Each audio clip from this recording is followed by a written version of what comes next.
Salam dan bahagia. Perkenalkan, saya Ferry Peters, calon guru penggerak Angkatan 11 Kota Surabaya.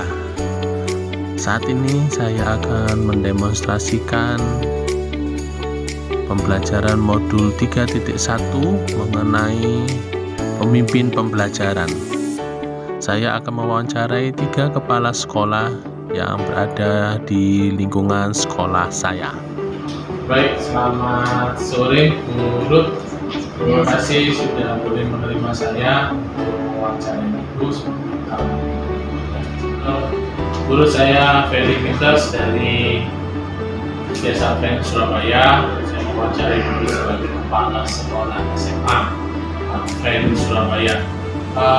Saya mendapatkan tugas untuk mewawancarai kepala sekolah sebagai pemenuhan tugas guru penggerak Angkatan 11 modul 3.1 tentang pemimpin pembelajaran. Kita akan diskusi ya, kita santai saja. Guru sudah jadi kepala sekolah berapa lama? Sejak tahun 2016, berarti kurang lebih hampir 8 tahun kan? Ibu selama 8 tahun ini menjadi kepala sekolah, ada enggak permasalahan? Pasti banyak yang permasalahan, tetapi ada enggak satu permasalahan yang Ibu masih ingat sampai sekarang, yang pada saat Ibu menyelesaikan masalah itu, Ibu bisa mengingatkan, oh ya ini permasalahan ini agak berat, dan puji Tuhan saya bisa menyelesaikan, memutuskan dengan baik permasalahan itu dan boleh berjalan dengan lancar. Kira-kira ada nggak satu permasalahan yang sangat terkesan dalam kehidupan Ibu? Ya, kalau di sekolah permasalahan Ya, sekolah selalu ada, terutama permasalahan yang menyangkut anak didik kita. Ya. Yang saya jumpai ini seringkali ada anak-anak itu yang sekolah di tempat ini seperti dilepas sama orang tua.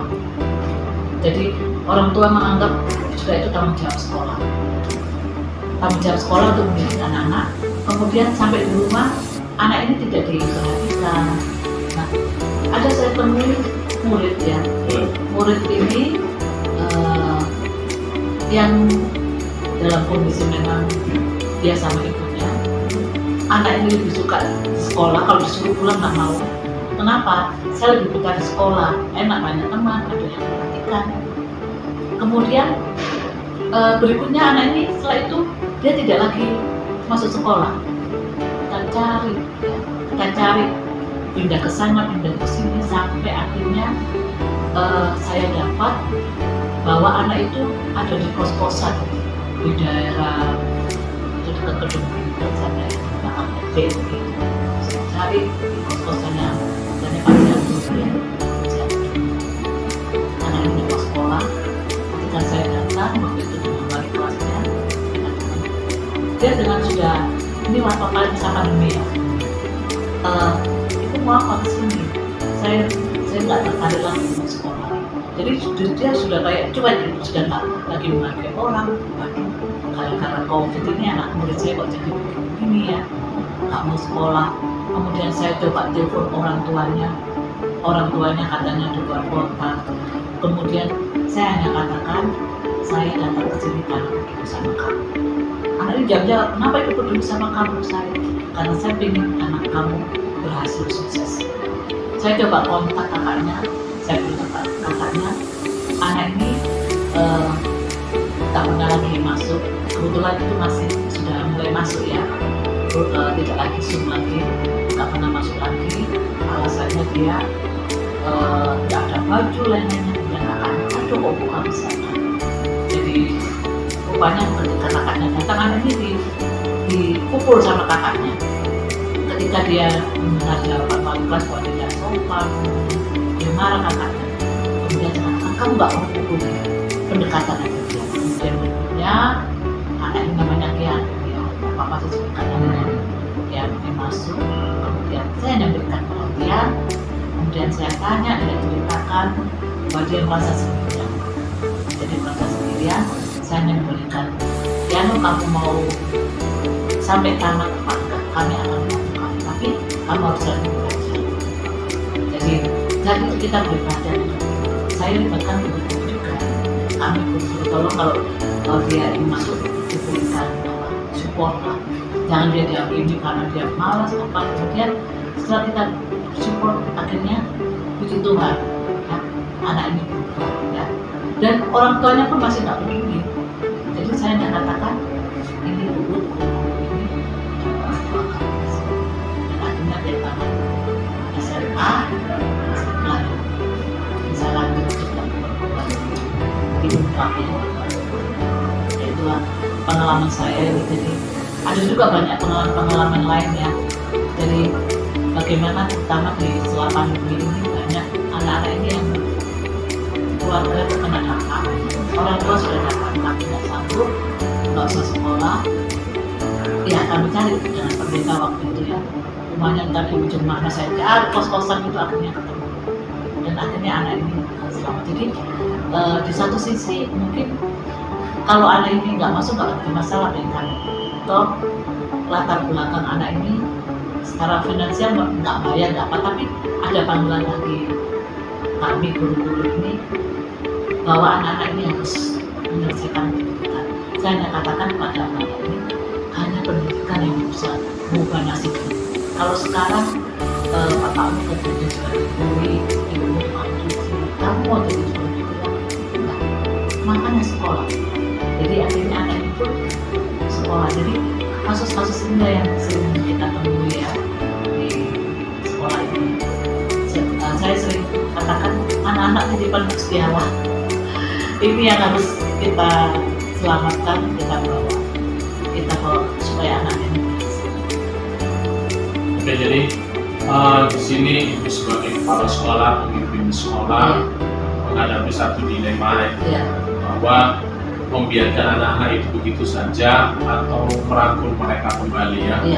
Dan di sini keputusan Ibu adalah merangkul mereka kembali. Walaupun mungkin secara regulasi anak ini sudah harusnya tidak bisa dinaikkan karena tadi permasalahan biaya, kemudian permasalahan motivasi anak sendiri yang kurang, perhatian orang tua, tapi Ibu lebih mau mengambil satu keputusan yang menyelamatkan anak ya, tapi puji Tuhan sir.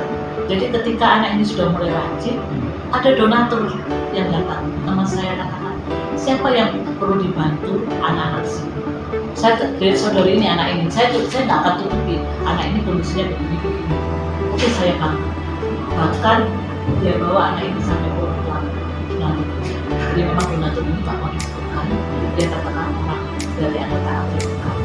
Dia bayar sini selesaikan hutangnya berapa tahun nggak bayar, 3 tahun nggak bayar. Sampai dia bawa tunai, ini dulu uangnya, tolong bayarkan saya karena dia nggak mau orang lain tahu. Jadi saya bayarkan. Dulu dari mana uangnya? Ada malaikat yang dikirim oleh Tuhan, saya katakan seperti itu. Jadi seringkali anak-anak seperti itu ada donatur dari gereja yang digerakkan oleh Tuhan lah, yang boleh anak ini selesai. Bahkan menurut saya kedua yang perempuan tadi itu juga sama. Jadi ketika dia tamat itu bapaknya sampai menangis ya, saya katakan Pak ini adalah Tuhan. Jadi dia katakan saya doakan sekolah ini, saya tahu sekolah ini banyak menabur kebaikan, itu aja.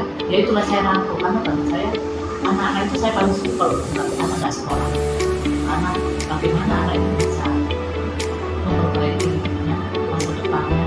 Kalau pendidikannya aja tidak selesai itu. Baik, berarti ini memang keputusan Ibu ya sudah seperti itu. Nah, keputusan ini sudah dibicarakan juga dengan guru ya pasti ya. Dengan guru, jadi guru inilah teman-teman kita. Support anak ini muncul di kelas, berikan ini motivasi. Jangan anak ini kan ada tuh orang tak pernah masuk ini. Kadang-kadang kalau sudah lihat angkat lampu apa, mungkin anak ini belum makan, ya memang kadang-kadang seperti itu. Guru-guru ini, terus makan lo dulu di rumah. Itu guru-guru itu merangkul, jadi memang harus ada kerjasama. Dan yayasan saya sampaikan ke majelis sekolah. Majelis sekolah tahu. Majelis sekolah itu tahu. Bahkan di antara mereka ada juga yang support. Ya sudah Bu, nanti makannya anak ini yang nggak ada kesulitan dan kami. jadi support kita sampaikan kondisinya.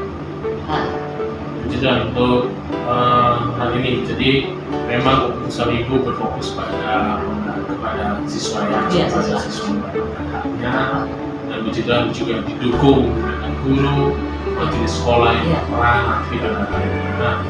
Nah, dalam hal ini Bu, pada saat ibu menghadapi satu masalah, kira-kira ibu patokannya kemana? Ke peraturan sekolah, peraturan pemerintah, atau kegiatan ini, atau ada hal lain yang akhirnya membuat ibu semakin teguh untuk memutuskan sesuatu?